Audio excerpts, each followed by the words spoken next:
right on the price. Honored by the Associated Press in the category of Best Newscast for all of Louisiana, this is NBC 10 News at 10.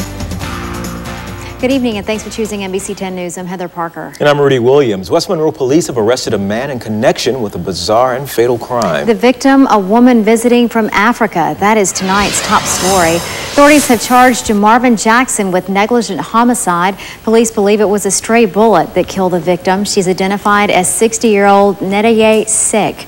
Investigators found her this morning dead in the bed at Park West Apartments. She had a gunshot wound in her back.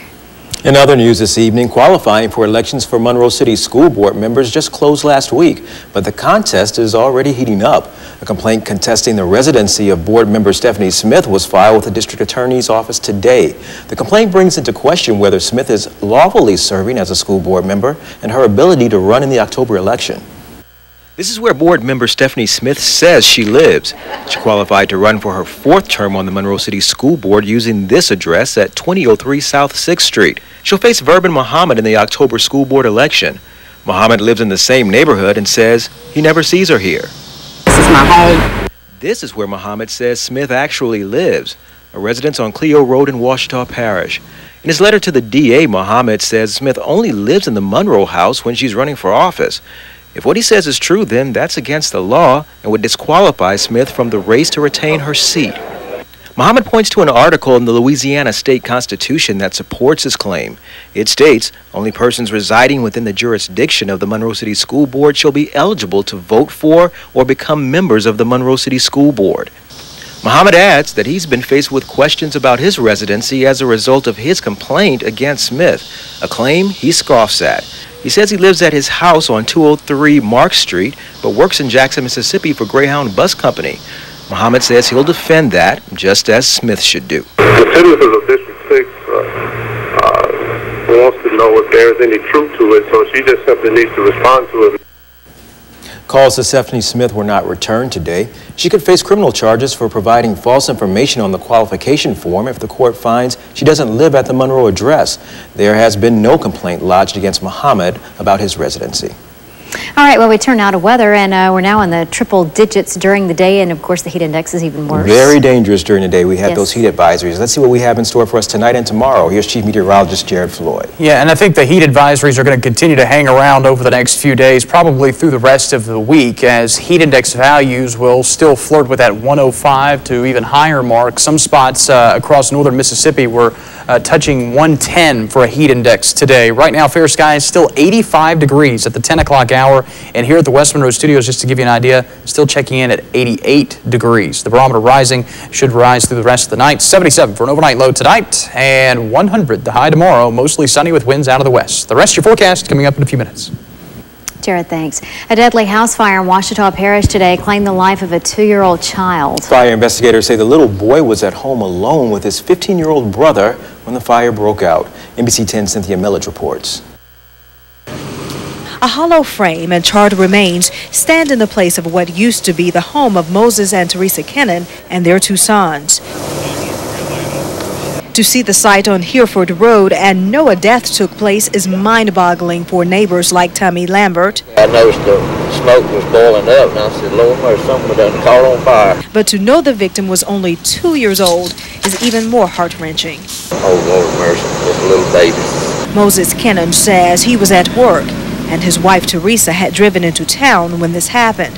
He says his 15-year-old son, Teran, had gone outside to feed horses and left the younger brother, Bryce, inside watching television.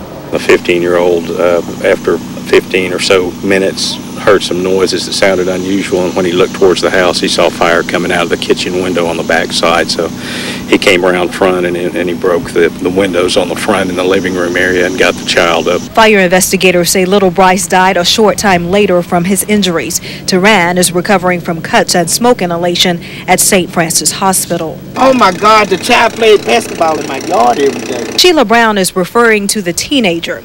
She drove up to the scene after hearing about the deadly fire. She says her son knew Teran well. My grandson, he's 17 at home. I want to check on him. I just need to hug him right now. To make this story even more tragic, Moses Kennon says he and his wife Teresa were in the process of adopting little Bryce Now they won't get that chance. Fire investigators say June 11th, a shed behind the Kennons home burned to the ground. It's not known if it's related to today's fire. By the way, this is the 4th fatality in Ouachita Parish this year. Cynthia Milledge, NBC 10 News. Thanks a lot, Cynthia. Well, candidates in the Monroe City judges race participated in a question and answer forum today. The event featured all 3 candidates. Now, this race has taken on a new twist with recent revelations of DWI arrest of 2 of the candidates, Jeff Joyce and Charlie Heck Jr. Attorney Lori Burkett is also a candidate in this race. I actually think that it gives me a unique perspective because, to tell you the truth, I know exactly what type of situation those individuals are in. I know the fear, the anxiety that they feel being in front of a judge. Now, is it going to affect my ability to rule on them? Absolutely not. The fact that there's a pending case against me has no bearing on the way I would rule in a case. Again, a judge is constrained to follow the law and what the law says. The judge is constrained to apply the law to the facts of every case, and every case is different. I can tell the citizens of Monroe that I do not have a DWI. I'm not here to comment on their criminal records or what they may or may not have done or what they've been convicted of. I can tell the voting public that DUIs, there is a large number that go through the Monroe City court system. So I think what the voter has to ask themselves is, do we want a judge deciding those cases that have been convicted of those offenses? According to court documents, Joyce has been convicted twice for DWI. Heck's case is still pending in Baton Rouge City Court. Election day is October 2nd. A man arrested in connection with a Crossett bank robbery and murder has made his first appearance in court today. Kendall Nicholson was denied bond and appointed a public defender.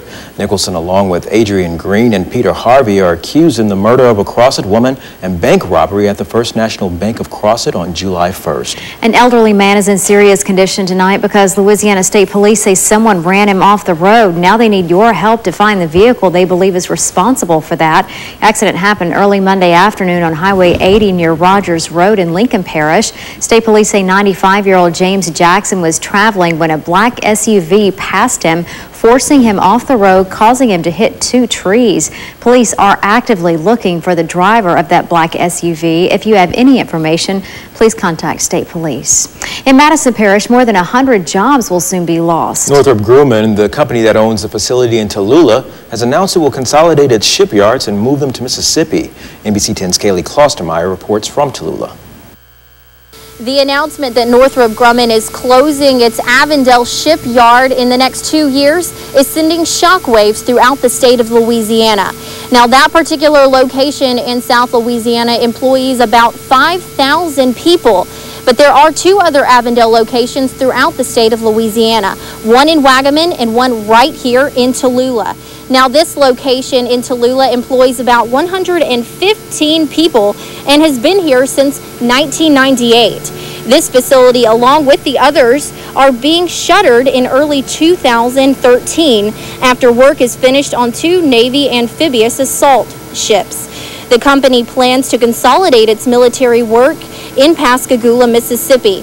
Northrop Grumman CEO West Bush says it's not clear how many additional employees will be affected. Now, as for this site here in Tallulah, their future is still up in the air. Reporting from Madison Parish, Kaylee Klostermeyer, NBC 10 News. When the Louisiana legislature wrapped up this summer, the state's flagship university lost a lot of funding. LSU is now struggling to balance its budget. The university has to cut $46 million from its budget overall. Student scholarships and research are taking the biggest hits, and popular programs are at risk too. Under consideration, a $5 million cut to financial aid, the reduction of 88 positions in facility services, then that includes custodians and maintenance workers. Also on the chopping block, the Center for Advanced Microstructures and Devices of CAMD. It's the largest experimental research facility at LSU. The $2 million it stands to lose would shut it down. The size of this is very significant. Whether it actually takes place remains to be seen, but it's preparation for what seems to be a very dire financial situation. Those cuts are proposed for the 2011-2012 fiscal year, and that starts next July. Well, still to come on NBC 10 News at 10, the latest on the efforts to contain the oil spill in the Gulf. Today was day 86. And a post-Katrina controversy is now playing out in a New Orleans courtroom where 4 police officers entered their pleas today. The latest when NBC 10 News at 10 continues in 2 minutes. Wardrobe provided by the Toggery and her Toggery.